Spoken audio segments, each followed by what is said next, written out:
حج کا موسم ہے، مسجد حرام کا صحن ہے، لوگوں کا ہجوم ہے۔ حضرت ابو طفیل کسی اونچی جگہ پہ کھڑے ہو گئے اور لوگوں کو کہتے ہیں، لوگوں اس وقت روئے زمین پہ میرے علاوہ کوئی نہیں جس نے حضور کو دیکھا ہو۔ ناز ہے نا اس بات پہ کہ میں نے حضور کو دیکھا۔ استاد ذوق نے اپنے شاگردوں سے کہا تھا، آنے والی صدیاں تم پہ ناز کریں گی اے لوگو، تم نے ذوق کو دیکھا، تم نے ذوق سے باتیں کی ہیں، کہ زمانہ تم پہ ناز کرے گا کہ تم نے استاد ذوق سے ملاقات کی ہے۔ علامہ اقبال کہتے ہیں، نسیم تشنا ہی نہیں اقبال کچھ اس پہ نازاں، فخر ہم کو بھی ہے شاگردی داغ سخنداں کا۔ میرے استاد تھے محمد علی حاشر صاحب۔ مولانا ظفر علی خان صاحب کا جو ذمہ دار اخبار نکلتا تھا اس میں شاہ سرخیاں وہی لکھتے تھے۔ ان کی عمر کا آخری حصہ تھا، میں ابتدائی ایام میں تھا، تلمذ کا شرف ملا، اور یہ عروض و قوافی یہ میں نے ان سے سیکھے، بہور کا علم۔ تو وہ کبھی بات کرتے تو بڑے اتراتے کہ میں اقبال سے ملاقات کی ہے، میں نے فلاں جو ہے فلاں سے ملاقات کی ہے۔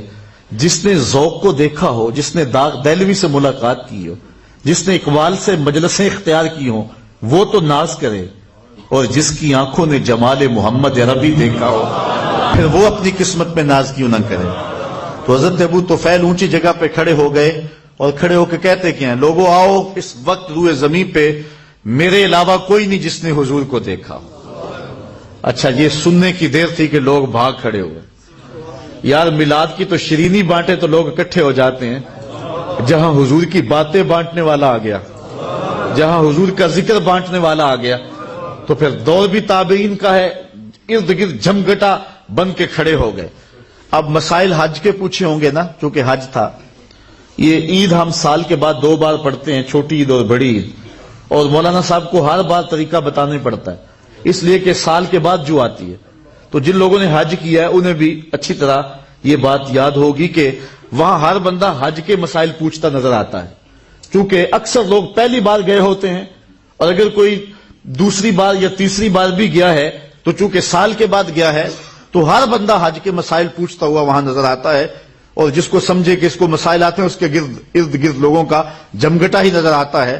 اب موسم حج کا ہے اور ایک ایسا شخص مل گیا جس نے حضور کو دیکھا ہے، تو پھر صحابہ کو حج کے مسائل پوچھنے چاہیے تھے نا، کہ حضور نے وقوف عرفات کیسے کیا، مزدلفہ کا قیام کیسا تھا، حضور بطن محصر کے قریب سے کیسے گزرے، آقا کریم نے رمی جمرات کیسے کیا، حضور نے طواف زیارت کیسے کیا، طواف الوداع کی کیفیت کیا تھی، مسائل پوچھنے چاہیے تھے نا۔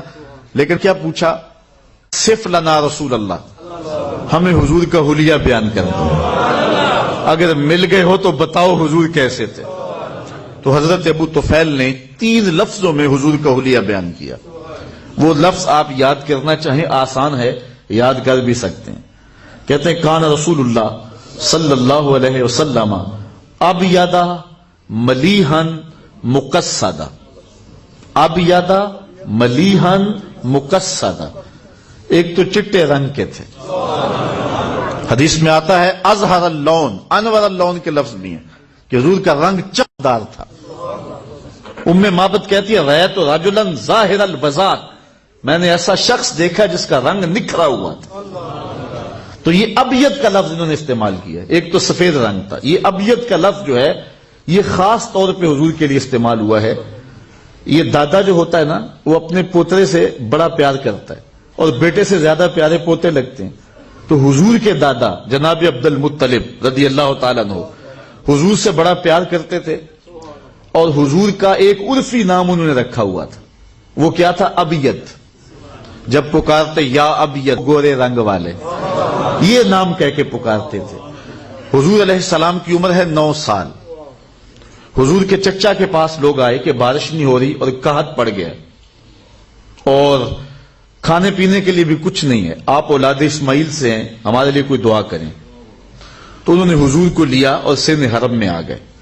آقا کریم کو کعبۃ اللہ کی دیوار کے ساتھ یوں کھڑا کیا کہ حضور کی پشت دیوار کے ساتھ لگ رہی تھی، اور ایسے ہاتھ اٹھا کے حضور کے چچا جناب ابو طالب نے کہا، اے مالک، اس گوری رنگت والے کے صدقے می ڈال دے۔ اچھا، کہتے ہیں کہ اب آسمان پہ کوئی بادل نہیں تھا، لوگ جب پلٹے ہیں نا تو واپس گھروں میں بھیگ کے گئے ہیں. تو انہوں نے پھر حضور کا ایک قصیدہ لکھا تھا جو کتب میں موجود ہے، اس کا ایک شعر سناتا ہوں جو اپنے موضوع کی مناسبت سے ہے. انہوں نے پھر کہا وَأَبْيَضُ يُسْتَسْقَى الْغَمَامُ بِوَجْهِهِ سِمَالُ الْيَتَامَى عِصْمَةٌ لِلْأَرَامِلِ. یہ میرا ابیض بھتیجا، یہ گوری رنگت والا بھتیجا جس کے چہرے کو دیکھ کے بادل برستے ہیں اور گھٹائیں آ جاتی ہیں جس کے چہرے کو دیکھ کر کے، یتیموں کا سہارا ہے اور بیواؤں کا آسرا ہے. تو ابیض کا لفظ حضور کے لیے خاص طور پہ استعمال ہوا ہے. تو حضرت ابو طفیل نے یہی لفظ استعمال کیا، کان رسول اللہ صلی اللہ علیہ وسلم ابیض. ایک تو سفید رنگ کے تھے، دوسرا فرمایا ملیحن، حسن نمکین تھا. اللہ اکبر. اللہ تعالیٰ نے اپنے محبوب کو ملاحت عطا کی تھی. کچھ حسن ایسے ہوتے ہیں کہ بندہ دیکھتا ہے اور اس کی چمک پڑتی ہے بندے کے اوپر، اور انسان اس کو دیکھ کر کے جو ہے وہ اپنا سب کچھ لٹا دیتا ہے. اور حسن ملی وہ ہوتا ہے جب بندہ دیکھتا ہے تو دیکھتا ہی رہ جاتا ہے، اور محبوب جب چلے جائیں پھر بندہ دل پہ ہاتھ رکھ کے کھڑا ہو جاتا ہے. اللہ نے اپنے محبوب کو وہ حسن دیا تھا کہ جس میں ملاحت تھی. اعلیٰ حضرت فرماتے ہیں حسن پھیکے ہیں جب تک نہ مذکور ہو، حسن پھیکے ہیں جب تک نہ مذکور ہو، ہے نمکین حسن والا ہمارا نبی، وہ ملیح دلارا ہمارا نبی. تو کہا دوسرا حضور کا حلیہ بیان کرتے فرمایا دوسرا حضور کا حسن سراپا ملی تھا، نمکین حسن تھا. تیسری بات جو فرمائی، کہا مقصدہ، ہر معاملے میں توازن تھا. مقصد متوازن تھا، اعضائے بدنیاں متوازن تھے. سواء صدر والبطن، سینہ اور پیٹ برابر، سر نہ بڑا نہ چھوٹا، قد نہ لمبا نہ چھوٹا. لیسا بالطویل ولا بالقصیر، قد لمبا بھی نہیں ہے قد چھوٹا بھی نہیں ہے. لیکن یہ شان اللہ نے دی ہے اذا جامع الناس غمرہم، 10,000 کا مجمع ہو، بڑے بڑے لمبے قد والے لوگ بھی موجود ہوں، حضور ان کے درمیان کھڑے ہوں، حضور کے کندھے لوگوں کے سروں سے اونچے نظر آئے. یہ اللہ نے اپنے محبوب کو شان عطا فرمائی تھی. یہاں مجھے یاد آئے حضور کے چچا حضرت عباس رضی اللہ تعالیٰ عنہ، بڑا لمبا قد تھا. کسی نے ان سے پوچھا کہ آپ بڑے ہیں یا حضور بڑے ہیں، آپ بڑے ہیں یا حضور بڑے ہیں؟ تو انہوں نے جواب کیا دیا، ذرا غور کیجئے. انہوں نے کہا ہوا اکبر منی وانا اسن منہ، سال زیادہ میرے گزرے ہیں، بڑے حضور ہی ہیں. تو ہر معاملے کے اندر توازن تھا. اب آئیے ہم حضور علیہ السلام کا حلیہ دیکھتے ہیں. حضرت عبداللہ بن بریدہ رضی اللہ تعالیٰ عنہ حضور کے پاؤں کا حسن بیان کرتے ہیں. کہتے ہیں کان رسول اللہ صلی اللہ علیہ وسلم احسن البشر قدما، کہتے ہیں جتنے سونے قدم میرے حضور کے تھے کسی کے نہیں تھے، جتنے سونے قدم میرے حضور کے تھے کسی کے نہیں تھے. اور حضرت انس، حضرت ابو ہریرہ اور حضرت ہند بن ابی حالہ رضی اللہ تعالی عنہم فرماتے ہیں کان النبی صلی اللہ علیہ وسلم شسن القدمین والکفین، حضور کے ہاتھوں کی ہتھیلیاں اور قدموں کی ہتھیلیاں پر گوشت تھیں. اللہ اکبر. ایک صحابیہ ہیں حضرت میمونہ بنت کردم رضی اللہ تعالی عنہا، کہتی ہیں کہ میں اپنے والد کے ساتھ حضور کی خدمت میں حاضر ہوئی. جب ہم پہنچے حضور کے پاس تو آقا کریم اپنی ناکہ پہ، اپنی اونٹنی پہ تشریف فرما تھے. تو میرے والد نے آگے بڑھ کے حضور کے پاؤں پکڑ لیے. تو کہتی ہیں کہ میں نے حضور علیہ السلام کی مبارک انگلیوں کی زیارت کی.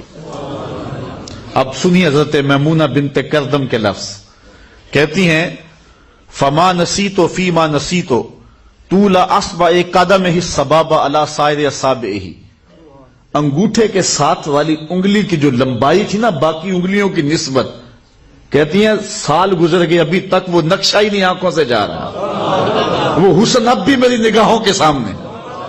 انسان کے ہاتھ کی جو انگلیاں ہیں اس میں یہ درمیان والی انگلی لمبی ہوتی ہے، اور جو پاؤں کی انگلیاں ہیں اس میں انگوٹھے کے ساتھ والی انگلی لمبی ہوتی ہے. حضرت میمونہ بنت کردم فرماتی ہے میں کیا بتاؤں، حضور علیہ الصلوۃ والسلام کے انگوٹھے کے ساتھ والی جو انگلی تھی اس کا حسن ہی نہیں بھولتا ہے. یار جس کی انگلیاں اتنی سونی ہیں جس کے تلوے اتنے سونے ہیں، جس کے قدم اتنے سونے ہیں، اس کا چہرہ کتنا سونا ہوگا۔ اسی لیے وہ کسی نے کہا نا کہ قدموں پہ جبیں کو رہنے دو، قدموں پہ جبیں کو، چہرے کا تصور مشکل ہے۔ قدموں پہ جبیں کو رہنے دو، چہرے کا تصور مشکل ہے، جب چاند سے بڑھ کر ایڑی ہے رخسار کا عالم کیا ہوگا۔ جب چاند سے بڑھ کر ایڑی ہے رخسار کا عالم کیا ہوگا۔ حضور علیہ السلام کے مبارک تلووں کے بارے میں دو طرح کی روایات ہیں، اخمسان کے لفظ بھی ہیں اور لیس لہا اخمس کے لفظ بھی ہیں، اور اس کی تشریحات کے اندر علماء نے گفتگو کی ہے کہ اصل حضور علیہ السلام کبھی زور سے پاؤں رکھتے تو حضور کا پورا پاؤں جو ہے وہ زمین پہ لگتا، تو جنہوں نے اس نشان کو دیکھا انہوں نے کہا کہ حضور علیہ السلام کے مبارک تلوے برابر تھے۔ اور کبھی ایسا ہوتا کہ حضور علیہ السلام قدم رکھتے تو پورا قدم نہ لگاتے، اور ایسے کبھی جلدی میں حضور ہوتے، یہ ایسا ایک موقع آیا حضرت سعد بن معاذ کے انتقال کا۔ اس دن حضور علیہ السلام اپنی انگلیوں کے بل، پنجوں کے بل چل رہے تھے، تو صحابہ نے عرض کی حضور آج آپ پورا پاؤں نہیں لگا رہے؟ فرمایا مدینے میں میرے سعد کے جنازے کے لیے آنے والے فرشتوں کی بھیڑ اتنی ہے کہ پورا قدم رکھنے کی جگہ ہی نہیں مل رہی۔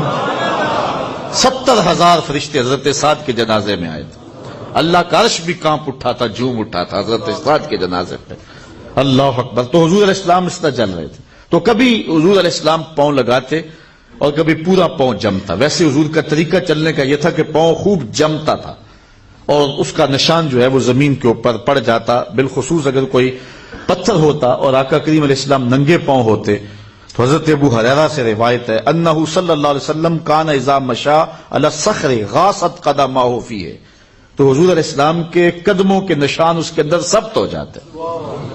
سلطان قاتبائی کے پاس ایک پتھر تھا جو اس نے 20,000 دینار میں خریدا تھا، اور اس میں حضور کے قدموں کا نشان نقش تھا۔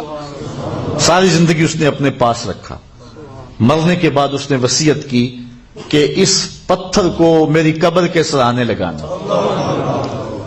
امام خفاجی فرماتے ہیں وَهُوَ مَوْجُودٌ إِلَى الْآن، وہ پتھر آج بھی اس کی قبر کے سرانے لگا ہوا ہے، اللہ اکبر۔ تو حضور علیہ السلام کے مبارک قدم کی تلیاں پر گوشت تھیں، اور آقا کریم جب زمین پہ پاؤں لگاتے تو پورا قدم لگاتے۔ حضور علیہ السلام کی مبارک پڈلیوں کے بارے میں اللہ اکبر روایات میں آتا ہے، حضور نبی رحمت صلی اللہ علیہ وآلہ وسلم کہ ایک صحابی حضرت ابو جحیفہ رضی اللہ تعالیٰ عنہ فرماتے کانی انظر الی وبیس ساقیہ، میں حضور کی مبارک پنڈلیوں کی چمک اب بھی تصور میں دیکھ رہا ہوں۔ حضور کی پنڈلیاں انہوں نے دیکھی تھی تو کہتے ہیں آج بھی میرے تصور میں ہیں۔ اچھا، حضور کی پنڈلیوں کا حسن بیان کیا حضرت سراقہ نے۔ یہ سراقہ بن مالک وہ شخص ہے جس نے حضور علیہ السلام کے گرفتار کرنے کے لیے حضور کا پیچھا کیا تھا۔ جب حضور نے ہجرت کی، ابو جہل نے 100 سرخ اونٹ نام رکھا، تو یہ حضور کی تلاش میں نکلا، حتیٰ کہ اس نے حضور کو پا لیا، ناپاک ارادے سے آگے بڑھا، لیکن اس کا جو گھوڑا تھا وہ گھٹنوں تک زمین میں دھنس گیا۔ اس نے معذرت کی، حضور نے معاف کر دیا، گھوڑا باہر آیا، لیکن چونکہ انعام بہت بڑا تھا پھر دوبارہ پروگرام بدل گیا، پھر آگے بڑھا تو پھر گھوڑا گھٹنوں تک دھنس گیا۔ تیسری مرتبہ پھر ایسا ہوا تو حضور نے فرمایا سراقہ تم مجھے گرفتار کرنا چاہ رہے ہو اور میں تیرے ہاتھوں میں کسرا کے کنگن دیکھ رہا ہوں۔ یہ کب کہا؟ جب حضور ہجرت کر کے جا رہے ہیں۔ جن لوگوں نے یہ مفہوم بیان کیا نا کہ حضور ڈرتے بھاگ گئے تھے، انہوں نے تاریخ کے اوراق کو پڑھا ہی نہیں ہے اور ہجرت کے مفہوم کو سمجھا ہی نہیں ہے۔ علامہ اقبال نے ایک جگہ لکھا ہے قصہ گویاں حق ز ما پوشیداند معنی ہجرت غلط فہمیداند، انہوں نے ہجرت کے مفہوم کو سمجھا ہی نہیں ہے۔ یہ اسلام کی آفاقیت کے لیے تھا، اور کوئی بھی وطن تمہارا وطن نہیں، ساری دنیا تمہارا وطن ہے، یہ بتلانا مقصود تھا۔ تو مسلمانوں کو آفاقیت دینا مقصود تھا، چین و عرب ہمارا، ہندوستان ہمارا، مسلم ہے ہم، وطن ہے سارا جہاں ہمارا، یہ پیغام دینا مقصود تھا۔ تو خیر حضور علیہ السلام نے فرمایا میں تیرے ہاتھوں میں کسرا کے کنگن دیکھ رہا ہوں، وہ اس زمانے کی سپر پاور ہے، اور تم مجھے گرفتار کرنے آئے ہو۔ خیر ان کا سینہ روشن ہو گیا اور حضور کے لیے ان کے دل میں محبتوں کے جذبات پیدا ہوئے۔ لبوں پر اسلام کا کلمہ جاری ہوا۔ اب جب واپس آئے نا تو جو بھی راستے میں ملتا تو اسے کہتے کہ ادھر رہنے دو، ادھر میں دیکھ آیا ہوں، اور وہ سمجھتے کہ شاید دیکھ آیا ملے نہیں، لیکن یہ بھی کہتے میں دیکھ آیا ہوں، ادھر میں دیکھ آیا ہوں۔ وہ راستہ محفوظ ہو گیا، حضور مدینے چلے گئے۔ اچھا، حضرت سراقہ نے جب حضور کو دیکھا نا تو وہ حضور کی پنڈلی کا حسن بیان کرتے ہیں۔ اللہ اکبر، پنڈلی کا حسن بیان کرتے ہوئے کہتے ہیں کہ جب حضور اونٹنی پہ تشریف فرما تھے اور میں آگے بڑھا، فلما دنوت منہ وہو علی ناقتہ، جب میں گرفتار کرنے کے ناپاک ارادے سے آگے بڑھا نا تو حضور علیہ السلام اپنی ناقہ پہ تھے، اپنی سواری پہ تھے۔ جعلت انظر الی ساقہ، تو میں حضور کی پنڈلی کو دیکھتا رہ گیا، میں حضور کی پنڈلی کو ہی۔ اب وہ کیسی تھی؟ اب دیکھو، ایک بادیہ نشین نے، ایک عرب نے اس پنڈلی کا نقشہ کیسا کھینچا ہے۔ کہتے ہیں کانہ جمارہ، کانہ جمارہ، ایسے تھی جس طرح جمارہ ہوتا ہے۔ اب جمارہ کیا ہے؟ آپ نے کبھی دیکھا ہو کہ کھجور جب نئی شاخیں نکالتی ہے نا تو جو نئی نکلتی ہوئی شاخیں جو ہیں، وہ سفید شاخ جو درمیان سے نکلتی ہے چمکدار، اس کو عربی میں جمارہ کہتے ہیں۔ آپ کبھی غور کریں، یہ جو کیلا نہیں ہوتا، کیلا اس کو بھی توڑتے جائیں اور آخر اس کے اندر ایک راڈ سا نکلتا ہے سفید رنگ کا۔ اسی طرح یہ جو کھجور ہے، کھجور کی جب تر اور نرم شاخ نکلتی ہے، نئی شاخیں پھوٹتی ہے بہار میں، ویسے کھجور ایسا درخت ہے جس پہ خزاں نہیں آتی۔ ہر درخت کے پتے جھڑ جاتے ہیں، لیکن جس درخت کو محمد عربی سے نسبت ہے نا، مدینے سے، اس کے اوپر خزاں نہیں آتی۔ یہ کھجور ایسا درخت، لیکن پھر بھی جب بہار آتی ہے، بہار پہ بہار آتی ہے، تو پھر اس کی تازہ شاخیں جب نکلتی ہیں تو جو نرم شاخوں سے نکلتی ہے اس کو عربی میں جمارہ کہتے ہیں۔ تو اس نے اپنے طریقے کے مطابق بتایا نا۔ ہم ظاہر ہے یہاں اگر سنبل و لالا کی بات کریں گے تو یہاں کے لوگ تو نہیں سمجھ پائیں گے، یہاں تو میاں صاحب کے لہجے میں بات کرنی پڑے گی نا۔ ککر تے انگور چڑھایا تے ہر گچھا زخم آیا، تو اس لیے مثال تو اپنے علاقے کی دینی ہوتی ہے۔ تو انہوں نے کہا کہ میں لوگوں کیا سمجھاؤں، حضور کی پنڈلیاں کیسی تھی؟ کأنہ جمارہ، جس طرح کھجور کی وہ نرم اور گداز شاخ ہوتی ہے، اس طرح حضور کی پنڈلیاں چمکدار تھیں۔ اللہ اکبر۔ فرماتے ہیں ساق اصل قدم شاخ نخل کرم، حضور علیہ السلام کی پنڈلیاں کرم کے درخت کی شاخیں ہیں۔ ساق اصل قدم، قدم کی اصل، شاخ نخل کرم، شم راہ اصابت پہ لاکھوں سلام۔ حضور علیہ السلام کے مبارک گھٹنوں کے بارے میں حضرت علی رضی اللہ تعالیٰ عنہ سے روایت ہے، کان رسول اللہ صلی اللہ علیہ وسلم دخم الکرادیس، حضور کے گھٹنوں کے جوڑ مضبوط تھے اور پرگوشت تھے حضور کے گھٹنے۔ ایک روایت میں جلیل المشاش کے لفظ بھی آئے ہیں، اور اعلیٰ حضرت فرماتے انبیاء طے کریں زانو جن کے حضور، انبیاء طے کریں زانو جن کے حضور، زانوؤں کی وجاہت پہ لاکھوں سلام۔ حضور کے قد کے بارے میں آپ سن چکے، حضرت علی المرتضی روایت کرتے ہیں لم یکن بالطویل الممغط ولا بالکثیر المتردد وکان ربعۃ من القوم لم ارى قبلہ ولا بعدہ مثلہ۔ کہتے ہیں لمبا قد تھا، نہ چھوٹا قد تھا، درمیانہ قد تھا۔ پھر کہتے ہیں کیا بتاؤں حضور جیسا نہ پہلے دیکھا نہ بعد میں دیکھا۔ اور حضرت حسان بن ثابت کہتے ہیں دیکھتے کیسے، کسی ماں نے جنم دیا ہوتا تو دیکھتے، خدا نے اس سچا ہی پن چھڑیا جدے وچ محمد نو ڈالیا، ایسا ہسی پہ کر تراشا، خدا نے حسینہ جمیلہ دا منہ موڑ دیتا، محمد بنا کے قلم توڑ دیتا۔ اللہ اکبر۔ حضرت انس سے روایت سنیے، کان رسول اللہ صلی اللہ علیہ وسلم احسن الناس قواما واحسن الناس وجہا، کہتے جیسا قد میرے حضور کا تھا کسی اور کا نہیں تھا، اور جیسا چہرہ میرے حضور کا تھا کسی اور کا نہیں تھا، اور اس قد نور کو اللہ نے بے سایہ بنایا تھا، حضور علیہ السلام کا سایہ نہیں تھا۔ حضرت زکوان روایت کرتے ہیں ان رسول اللہ صلی اللہ علیہ وسلم لم یکن یرا لہ ظل فی شمس ولا قمر، نہ چاند کی چاندنی میں نہ سورج کی روشنی میں کبھی بھی حضور کا سایہ نظر نہیں آیا تھا۔ اور اس کی وجہ حضرت عثمان غنی رضی اللہ تعالی عنہ بیان فرماتے ہیں ان اللہ ما اوقع ظلک علی الارض لئلا یدع انسان قدمہ علی ذلک الظل۔ حضرت عثمان کہتے ہیں حضور اللہ نے آپ کا سایہ اس لیے نہیں بنایا کسی انسان کے قدم نہ اس پہ آ جائے۔ اور حضرت مجدد الفسانی علیہ رحمہ نے بھی ایک توجیہ کی ہے بڑی خوبصورت، ذرا غور کیجئے۔ آپ فرماتے ہیں او را صلی اللہ علیہ وسلم سایہ نبود در عالم شہادت، سایہ ہر شے از شے لطیف ترست، چو لطیف ترز وے صلی اللہ علیہ وسلم در عالم نہ باشد او را سایہ چے صورت دارت۔ کہتے ہیں کہ حضور کا سایہ نہیں تھا اس لیے کہ عالم شہادت میں ہر شے کا سایہ اس سے زیادہ لطیف ہوتا ہے، اور حضور سے زیادہ لطیف کائنات میں شے ہی کوئی نہیں، تو لہٰذا پھر سایہ کہاں سے آتا؟ اللہ اکبر۔ اچھا حضور کا سایہ تو نہیں تھا لیکن پوری کائنات میں سایہ میرے حضور کا ہی تھا۔ اللہ اکبر۔ وہ کیا کسی نے کہا کہ لوگ کہتے ہیں کہ سایہ تیرے پیکر کا نہ تھا، میں تو کہتا ہوں جہاں بر پہ ہے سایہ تیرا، بے سایہ ہو سائبان عالم، کسی شاعر نے کہا نا بے سایہ ہو سائبان عالم، سایہ بھی نہیں اور پورے عالم کا سائبان بھی میرے حضور ہی ہے۔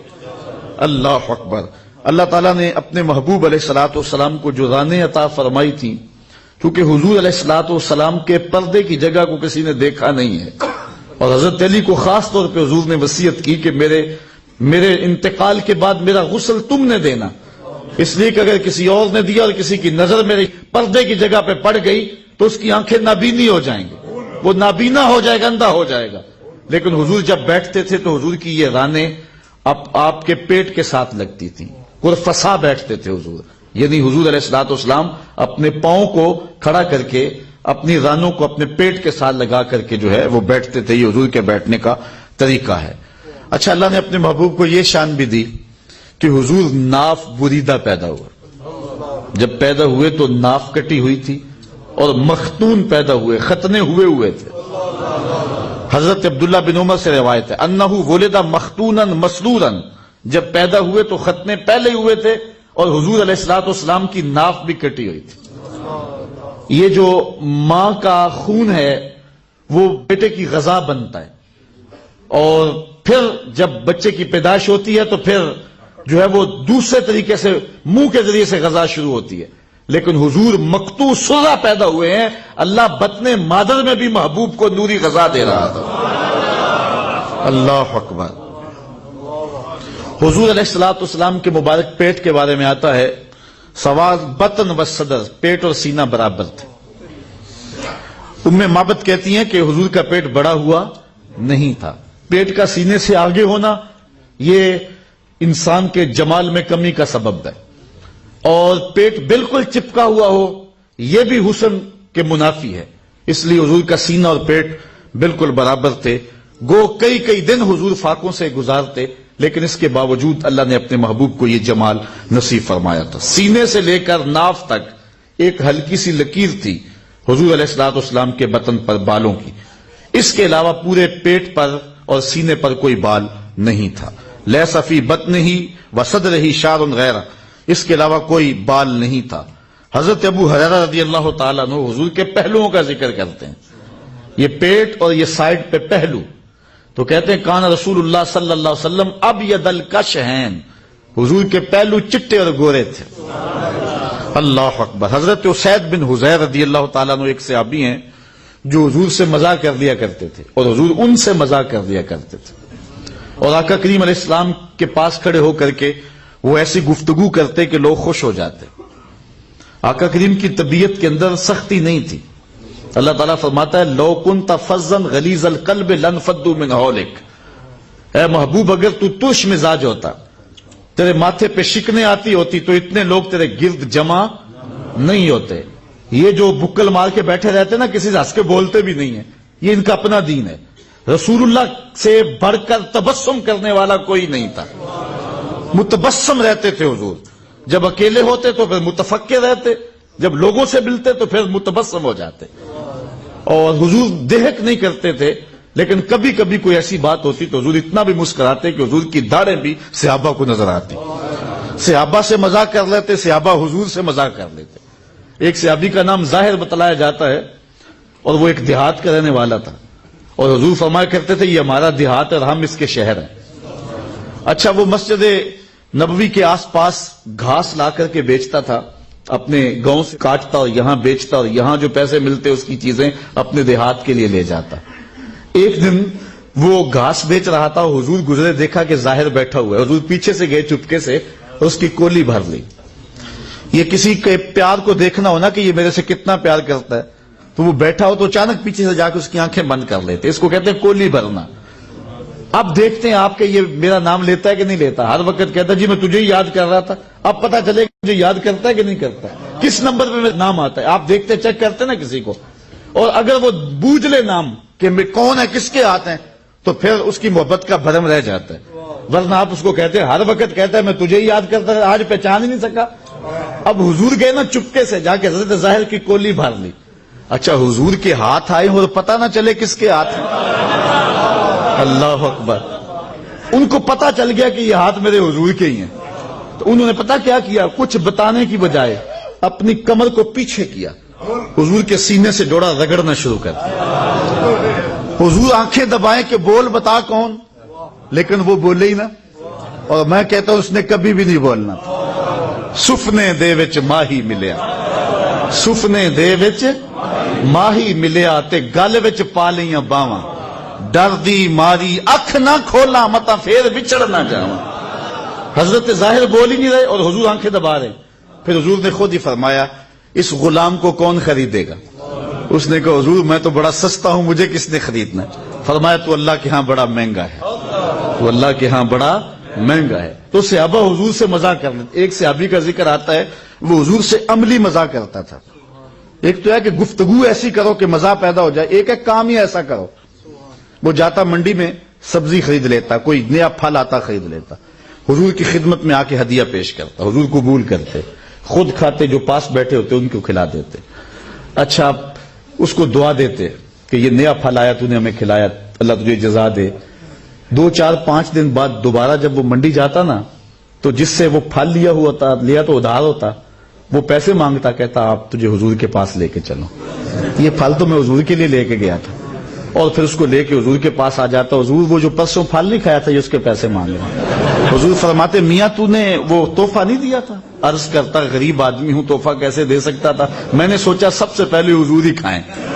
تو آقا کریم اس کی قیمت بھی ادا کرتے اور پھر دوبارہ دعا دیتے، پھل کھلاتا، مفت کھلاتا، 2 مرتبہ دعائیں بھی لے جاتا۔ تو یہ آقا کریم علیہ السلام کے ساتھ صحابہ کا یہ محبت کا انداز تھا۔ اللہ اکبر۔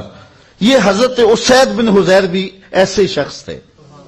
اچھا ایک دن کھڑے کھڑے حضور علیہ السلام سے باتیں چل رہی ہیں تو حضرت اسید بن حضیر کے پہلو سے کپڑا ہٹا ہوا تھا، تو یہ ایسی باتیں سنا رہا ہے کہ لوگ خوش ہو رہے ہیں، لوٹ پوٹ ہو رہے ہیں۔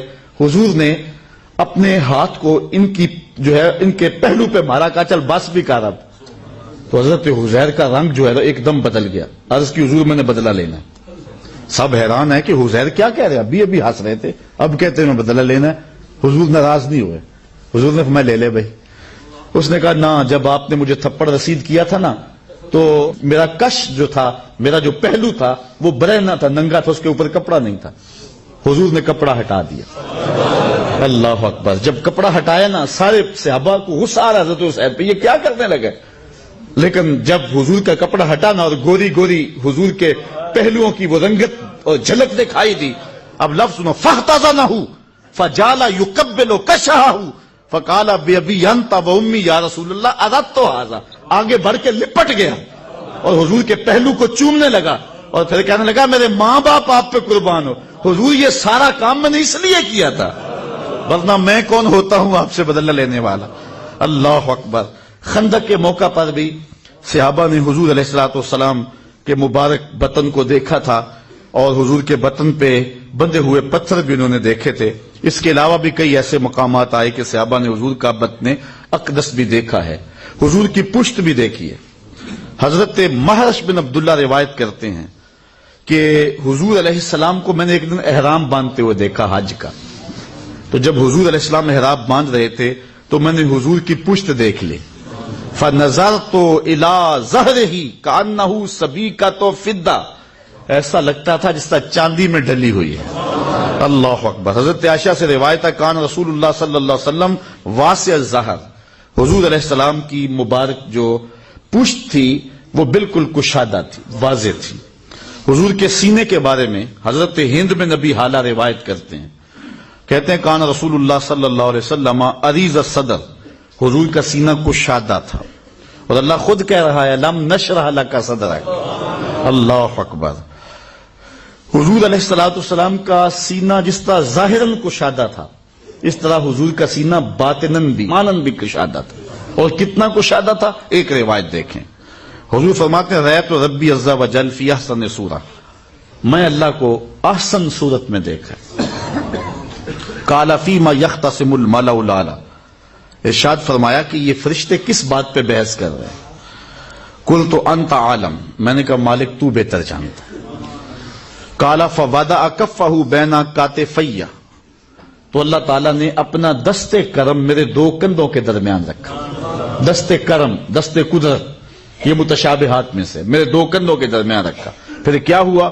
فوجدت بردھا بین صدیی، اس کا دست قدرت یہاں آیا، ٹھنڈ میرے سینے میں پڑا۔ پھر کیا ہوا؟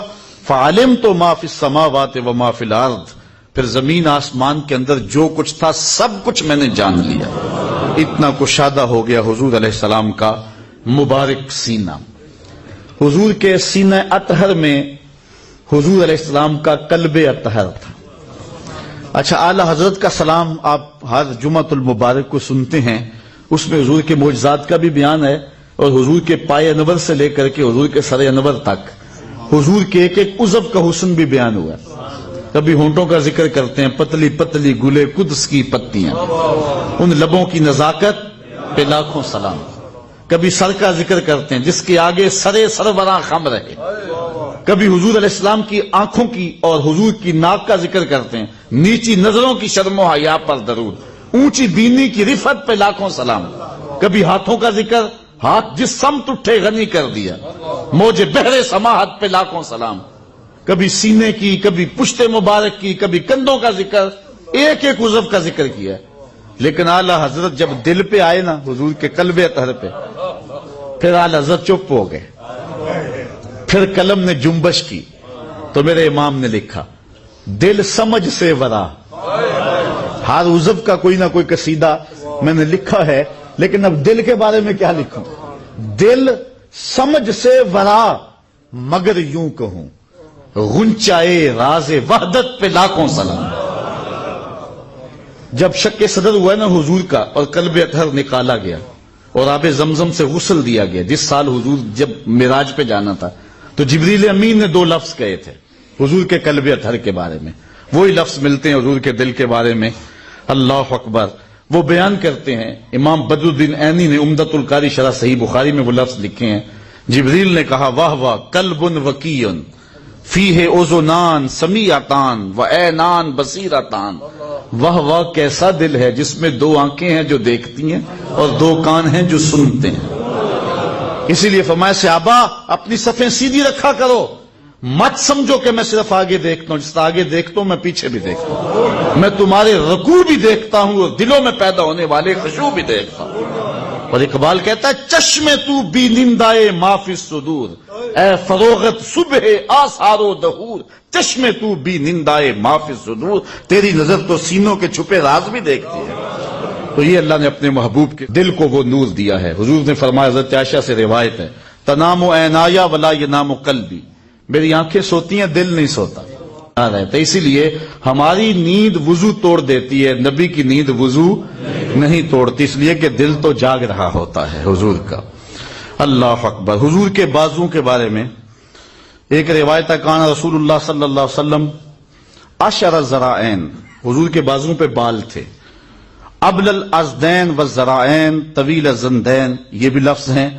اور ایک روایت میں کان رسول اللہ صلی اللہ علیہ وسلم عظیم الصاعدین، یہ حضرت ابو ہریرہ سے مروی ہے کہ حضور علیہ الصلوۃ والسلام کے مبارک بازو عظیم تھے۔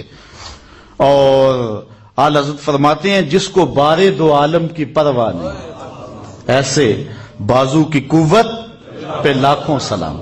حضور نے کنکر پکڑے اور کافروں پہ پھینکے، شاہت الوجوہ اللہم ارعب قلوبہم وزلزل اقدامہم، تو خدا نے کیا کہا وما رمیتا اذ رمیتا ولکن اللہ رما، اے محبوب یہ جو کنکر تو نے پھینکے یہ تو نے تو نہیں پھینکے، یہ تو میں نے پھینکے۔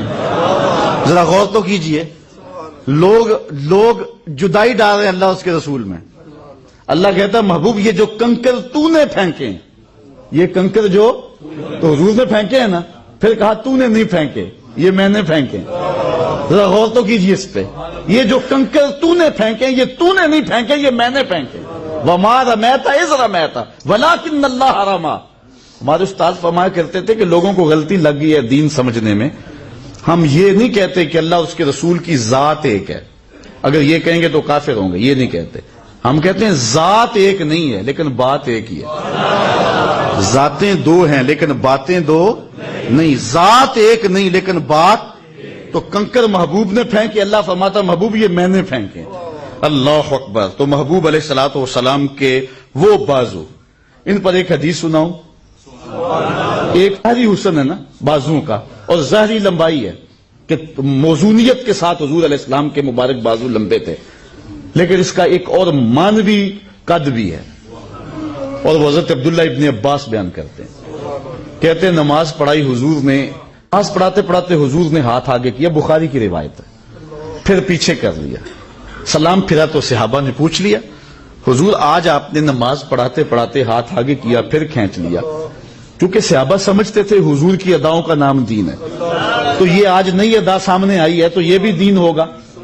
تو انہوں نے کہا کہ حضور ہم بھی ایسے کیا کریں، یہ نماز کا حصہ ہے، تو یہ آپ نے فرمایا کہ کیوں ایسا فرمایا؟ تو حضور نے فرمایا اصل بات یہ نہیں تھی، بات یہ تھی جنت میں کھجوروں کا ایک خوشہ لٹک رہا تھا، جنت میں کھجوروں کا ایک خوشہ لٹک رہا تھا، میں اس کو توڑنے کے لیے بازو بڑھایا تھا، پھر میں توڑنے لگا، پھر میں نے نہیں توڑا، اور اگر میں توڑ لیتا تم دنیا کے ختم ہونے تک کھاتے رہتے، ختم نہ ہوتا۔ اب جنت کہاں ہے؟ 7 آسمانوں کے اوپر، پہلے آسمان تک جانا ہو، عربی تازی گھوڑا ہو، بغیر کسی رکے ہوئے 500 سال تک دوڑے تو پہلے آسمان تک پہنچے، پھر اتنی ہی موٹائی، پھر 2 آسمانوں کے درمیان فاصلہ، پھر دوسرا، پھر تیسرا، پھر فاصلہ، پھر کہیں جنت۔ جنت کا درخت بھی ایک 500 سال کی اونچائی پہ ہوتا ہے، اور حضور نے یہاں سے ہاتھ اٹھایا اور وہاں پہنچا دیا۔ وہاں تک جا سکتا ہے، ضرورت وہاں تک تھی کیونکہ پھل وہاں لگا تھا، اگر آگے بھی لے جانا چاہتے تو جا سکتا تھا، کیونکہ پھل وہ توڑنا اس لیے وہاں تک پہنچایا۔ میں اور آپ اپنا ہاتھ اٹھائیں تو کتنا اونچی جائے گا؟ 3 فٹ اونچا، اس سے تو نہیں جاتا۔ ہاں نظر میری اگر چھت نہ ہو درمیان میں تو دوسرے تیسرے آسمان کے ستارے بھی دیکھ لیتی، آپ کی نظر بھی دیکھ لیتی۔ میرا ہاتھ 3 فٹ تک جاتا ہے اور نظر تیسرے آسمان تک جاتی ہے، اور جس کا ہاتھ جنت تک جاتا ہے نگاہیں کہاں تک جاتی ہیں؟ اچھا غور کرو، میں یہاں کھڑے ہو کے دیکھوں تو نظر کہاں تک جاتی ہے؟ آسمان تک، اور محبوب جب عرش پہ کھڑے ہوں گے تو پھر نظر کہاں تک گئی ہو؟ لوگوں نے نبی کو سمجھا ہی نہیں، ہے تو سمجھ سے برا نبی، لیکن لوگوں نے سمجھنے کی بھی کوشش نہیں کی ہے۔ اللہ اکبر، وہ شان اللہ نے اپنے نبی کو دی ہے جو محبوب کی ہی شان ہے۔ وہاں تک حضور کے جاتے ہیں ہاتھ جہاں کسی کا ہاتھ۔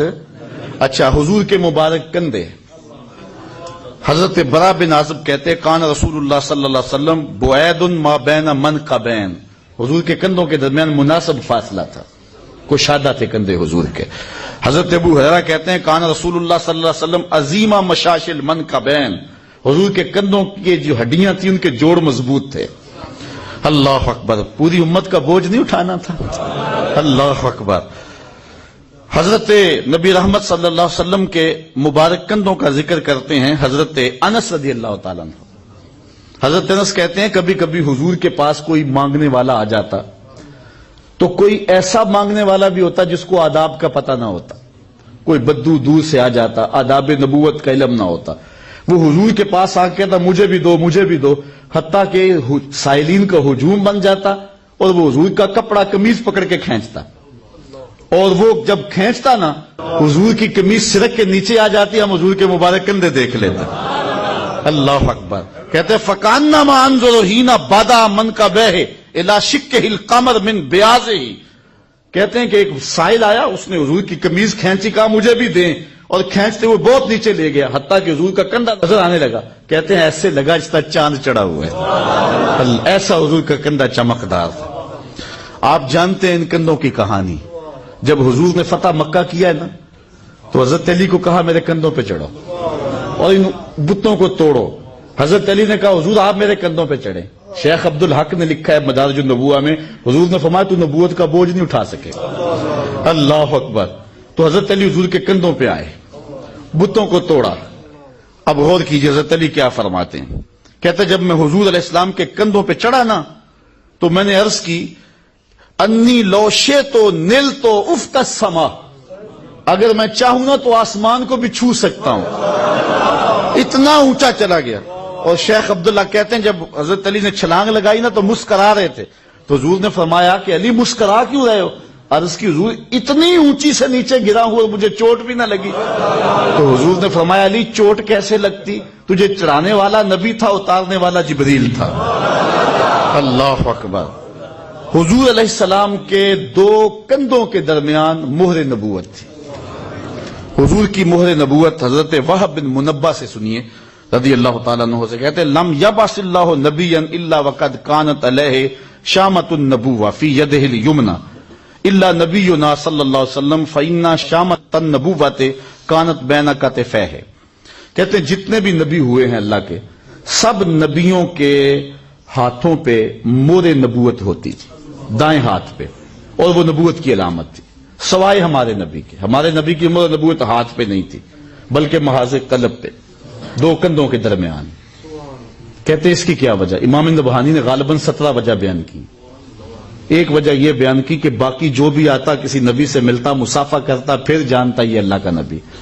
حضور کا چہرہ ہی ایسا بنا دیا، کوئی مہر نبوت دیکھے اور پھر اندازہ کرے پہلے ہی جان لیتا یہ اللہ کا نبی ہو سکتا ہے.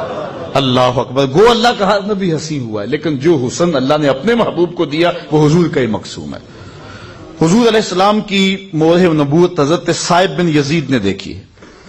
کہتے ہیں کم تو خلف النبی صلی اللہ علیہ وسلم، خلف ظہر النبی صلی اللہ علیہ وسلم، میں حضور کی پشت کی جانب بیٹھا، ایک دن کھڑا ہوا تو میں نے دیکھا فنظرت الی خاتمہ بین کتفیہ مثل زر الحجلہ، جس طرح مسیری کی گنڈیاں ہوتی ہیں نا، اس طرح کی میں نے حضور علیہ السلام کی مہر نبوت دیکھی ہے.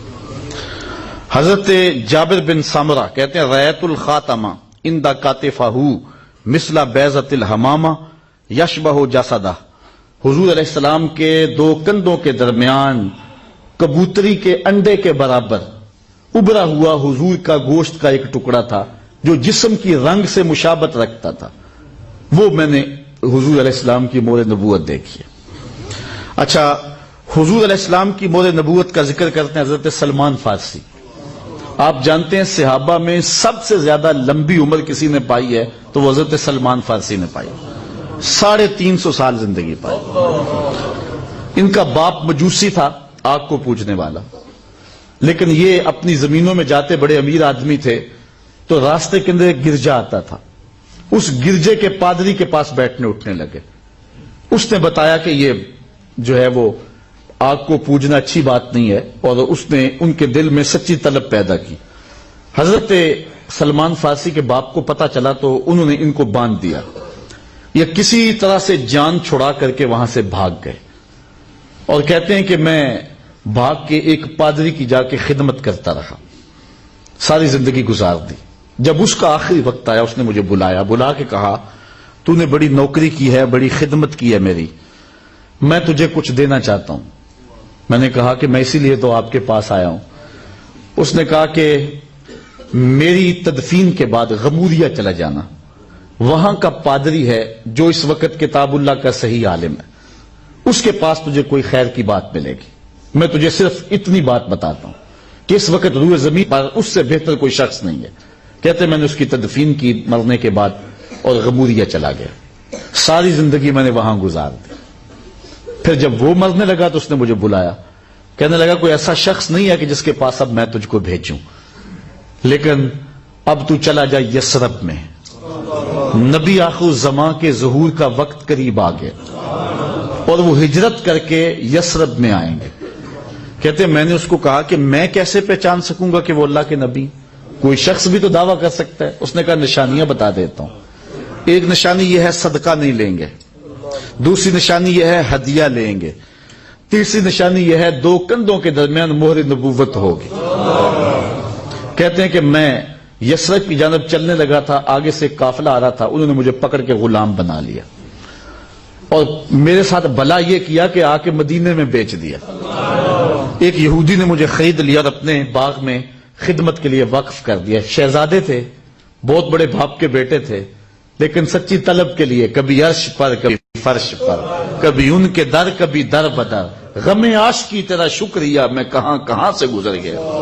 کہتے ہیں میں نے کہا مجھے غلامی بھی قبول ہے۔ اچھا، کہتے ہیں کہ میں ایک دن اس کی کھجوریں توڑ رہا تھا اور کھجور کے اوپر چڑھا ہوا تھا، اللہ اکبر، اچانک طلع البدر علینا کی آوازیں آنے لگی، بس میرے اندر کشش پیدا ہوئی اور میں نے چھلانگ لگائی اور دوڑ پڑا۔ میرے مالک نے پیچھے بڑھ کے مجھے پکڑ لیا، اس نے سمجھا شاید غلام بھاگ گیا۔ میں نے کہا میں غلام تیرا ہی ہوں، یہ جسم تیرا ہی ہے لیکن دل نوکر کسی اور کا ہے۔ کہتے میں تھوڑی سی کھجوریں لی اور حضور کے پاس چلا گیا۔ میں نے کہا حضور یہ قبول فرمائیں، یہ صدقہ ہے۔ فرمایا ہم نبی ہم صدقہ نہیں کھاتے۔ کہتے ہیں کہ نشانی پوری ہو گئی۔ پھر کچھ دن ڈال کر کے میں پھر کھجوریں لی اور عرض کی حضور یہ ہدیہ ہیں، حضور نے قبول فرما لی۔ اب تیسری نشانی کی میں طاق میں تھا کہ کوئی موقع ملے تیسری نشانی بھی دیکھ سکوں۔ کہتے ایک دن مجھے موقع ملا، حضور تشریف لائے، میرے باغ میں آ گئے۔ اتیت رسول اللہ صلی اللہ علیہ وسلم، میں حضور کے پاس آیا تو جب میں حضور کے قریب ہوا نا تو میں پیچھے پیچھے ہوتا تاکہ میں وہ کسی طرح سے حضور کی مہر نبوت دیکھ لوں۔ تو آقا کریم نے کیا کیا، فَأَلْقَ إِلَيَّ رِدَاءَهُ، حضور پیچھے چادر رکھتے تھے، حضور نے اتاری اور میری جانب پھینکی، پھر رخ میری جانب پھیرا، وقالا اور فرمایا انظر الی ما امرت بہ، اس نے جو بتایا تھا دیکھ لے، اس نے جو بتایا تھا وہ دیکھ لے۔ فرأیت الخاتم بین کفیہ، اللہ